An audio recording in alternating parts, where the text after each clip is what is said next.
జీవితంలో ఒక్కసారైనా దర్శించాలనుకునే అద్భుత యాత్ర కైలాస మానస సరోవర యాత్ర. పూర్తి వివరాల కోసం సంప్రదించండి Shri Gayatri tours and travels. నమస్తే, వెల్కమ్ టు అవర్ ఛానల్. నేను పద్మిని. ప్రస్తుతంతో పాటు ప్రముఖ ఆధ్యాత్మికవేత్త, ఆస్ట్రోన్యూమరాలజిస్ట్, శ్రీ విద్య ఉపాసకురాలు శ్రీమతి జయప్రద గారు మనతో పాటు ఉన్నారు. మాట్లాడదాం. జయప్రద గారు నమస్తే అండి. నమస్తే అమ్మా, శ్రీమాత్రే నమః. గణాలకి సంబంధించి చెప్తూ ఉన్నారు. 3 గణాలుగా విభజించింది శాస్త్రం. అది దేవ, మనుష్య, అలాగే రాక్షస గణం. ఈ రాక్షస గణాలకి సంబంధించిన వాళ్ళు మరి ఏ నక్షత్రానికి సంబంధించిన వాళ్ళు రాక్షస గణంలోకి వస్తారు. మరి ఈ రాక్షస గణం మరి పేర్లో ఉన్నట్టుగానే వాళ్ళ బుద్ధులు కూడా అలా రాక్షసంగా ఉంటాయా, లేదు మంచి వాళ్ళు కూడా మంచి ప్రవర్తనతో ఉన్న వాళ్ళు ఉంటారా? అసలు ఏమిటి ఈ రాక్షస గణం అంటే ఒకసారి మీ ద్వారా. తప్పకుండా. రాక్షస గణం అంటే రాక్షసి అంటే అర్థం ఏంటి? రాక్షసులా ఉండడం కాదు, ఒక పంతంతో పట్టుదలతో సాధించుకొచ్చే వాళ్ళే ఈ రాక్షస గణం. పని రాక్షసుడు రా అంటారు. ఖచ్చితంగా వాడు చేసి తీరుతాడు.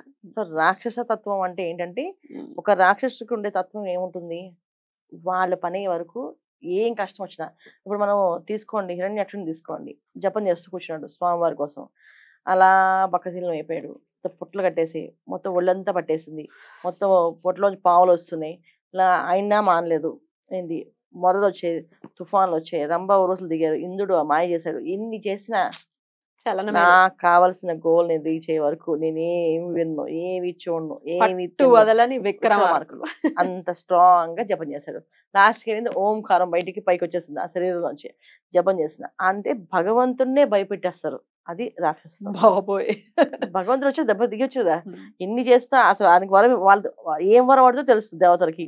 ఆ వరం ఇవ్వకూడదని నిర్ణయించుకున్నారు, ఏం చేస్తే ఇవ్వకూడదు అనుకున్నారు, కానీ భయపెట్టింది. ఇంకో క్షణం వెళ్ళకపోతే ఆ బ్రహ్మలోకం కాలిపోతుందేమో ఆ ఓంకారం, ఆ జ్వాలతో. అంత జ్వాలతో చేశాడు ఆయన. అందుకని ఖచ్చితంగా ఇవ్వాల్సింది. సో రాక్షసత్వం అంటే అర్థం ఏంటంటే చాలా మొండితనం. వాళ్ళు అనుకున్న దాంట్లో పట్టువదల విక్రమార్కులా పనిచేస్తారు. మొండిగా చాలా మొండిగా ఉంటారు. దీనివల్ల ఏంటి? మంచి జరుగుతుంది, చెడు కాదు. వాళ్ళకి కావాల్సి సాధించుకోవడంలో వాళ్ళు మొండితనం ఉంటారు.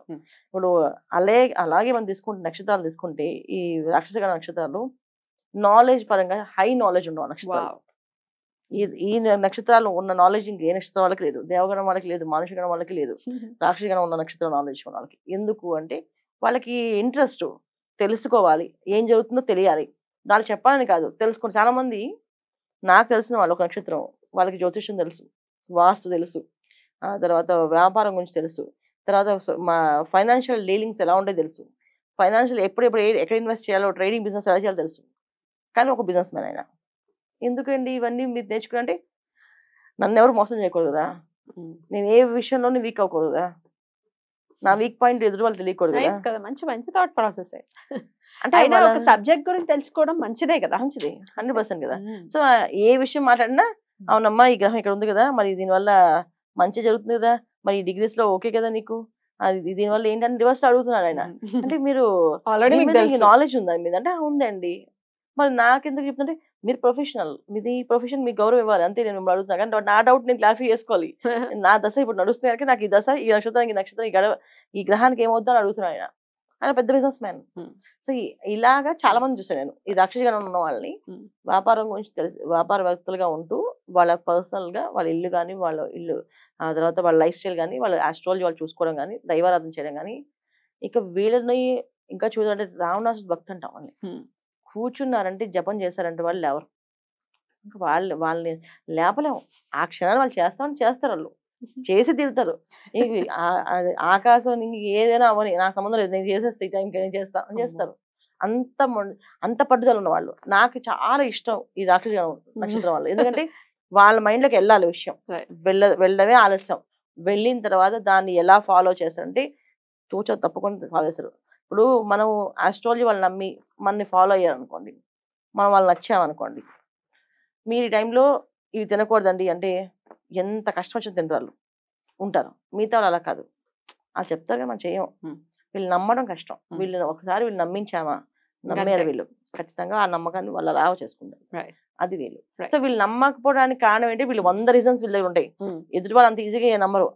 రాక్షసగణం అంటే ఏంటంటే వీళ్ళు ఎవరిని మోసం చేయరు, ఏంటి వీళ్ళు మోసపోరు. ఏంటి ఏదైనా కావాలి సరెండర్ అవ్వాలి తప్ప, అంటే మోసం అని తెలిసి సరే నా వాడే కదా మోసం చేస్తాను చెప్పి ఇచ్చి ఇవ్వడం తప్ప, బట్ వీళ్ళు మోసం చేయడం కుదరదు. చేయలేరు అసలు. వాళ్ళు అన్ని పాయింట్స్ అడుగుతారు, అన్ని విషయాల్లోనే దూరుతారు, అన్ని విషయాలు నాలెడ్జ్ ఉంటుంది వాళ్ళకి. ఎంత నాలెడ్జ్ ఉంటుంది అనేది పక్కన పెడితే వాళ్ళు ఆ టైంకి మాత్రం పర్ఫెక్ట్ గా అడిగేస్తారు. అప్పుడు వీళ్ళకి నాలెడ్జ్ ఉందేమో ఈ విషయంలో అని చెప్పి అవతల వాళ్ళు భయపడతారు. అది రాక్షసత్వం. అయితే దీంట్లో లగ్నాలు బాగాలేని వాళ్ళు కొంతమంది రాక్షసులుగా ప్రవర్తించే వాళ్ళు.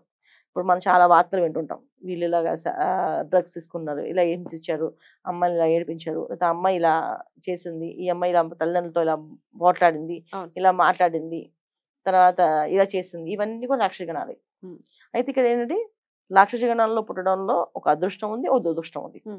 అదృష్టం ఏంటంటే భగవంతుడి దగ్గర మోక్షానికి వెళ్ళడానికి రాక్షస గణం లాస్ట్. ఈ రాక్షసగణం అయిపోయిన తర్వాత వాళ్ళు మోక్షానికి వెళ్తారు. ఎందుకంటే వీళ్ళు భక్తి పూజ అవన్నీ చేసిన వాళ్ళు.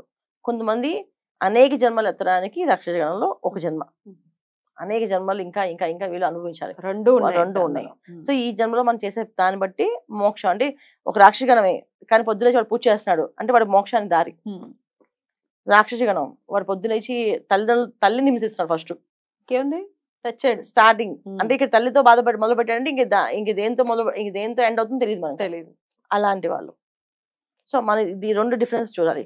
అలా ఎవరైనా అలా మొదలుపెట్టి తల్లితో మొదలుపెట్టిన వాళ్ళు ఎవరైనా ఏడిపిస్తున్నారు, తల్లినే ఏడిపిస్తున్నారంటే మాత్రం వాళ్ళు ఖచ్చితంగా పరిహారం చేయాల్సిందే, చేయక వదలకూడదు. లేదు చిన్నప్పటి నుంచే ఒక పూజ పునస్కారం భక్తి దాంతో అంటే వాళ్ళు మోక్షానికి వెళ్తారు. ఇంకా వాళ్ళకి ఉద్యోగం వచ్చిందా పెళ్లి అయిందని ఆలోచించకూడదు. ఎందుకంటే వాళ్ళు మోక్షదారులో ఉన్నారు. వాళ్ళు వచ్చింది భూమి మీదకి వాళ్ళ పని ఏదో సాధించుకుని వెళ్ళిపోదాం అనేది వచ్చింది.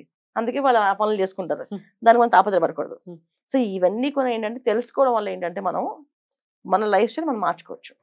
చిన్నప్పుడు ఒక రాక్షసగణంలో నక్షత్రం పుట్టాడు, వాడు చిన్నప్పటి నుంచి పూజ పునస్కారం నేర్పించాలి తల్లి, బ్రాటప్ లోనే నేర్పించాలి. నాన్న పొద్దున్న లేవాలి, నువ్వు ఏం చేస్తున్నా చెప్పినా నాకు ఈ పూజ చేయాలి, నాకు ఈ జపం చేసుకోవాలి, నువ్వు ఇది చేసుకోవాలి, నువ్వు ఇది చదువుకోవాలి అది. లేదా నువ్వు ఏం చేసినా సరే తల్లి ఆడవాళ్ళని ఆడపిల్లల్ని హింసించకూడదు, అది నీతో పుట్టిన తోడబుట్టిన వాళ్ళని సహాయంగా ఉండాలి అని వాళ్ళకి ఏదైతే మైండ్ సెట్ చేస్తామో అది ఖచ్చితంగా మైండ్ లో ఎక్కుతుంది. రైట్.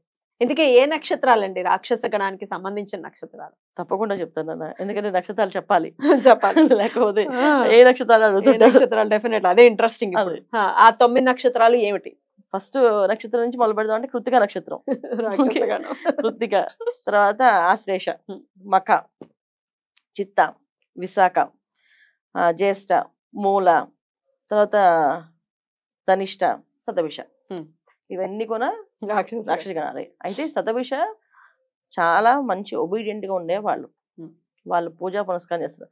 అబ్బాయిలు కూడా కాస్త తల్లిదండ్రులు అంటే చాలా గౌరవంగా, తల్లిదండ్రులు చాలా ప్రేమగా, తల్లిదండ్రుల మీద చాలా బాధ్యతగా ఉండే వాళ్ళే చూశాను ఇప్పుడు దాకా శతభిష నక్షత్రం వాళ్ళని.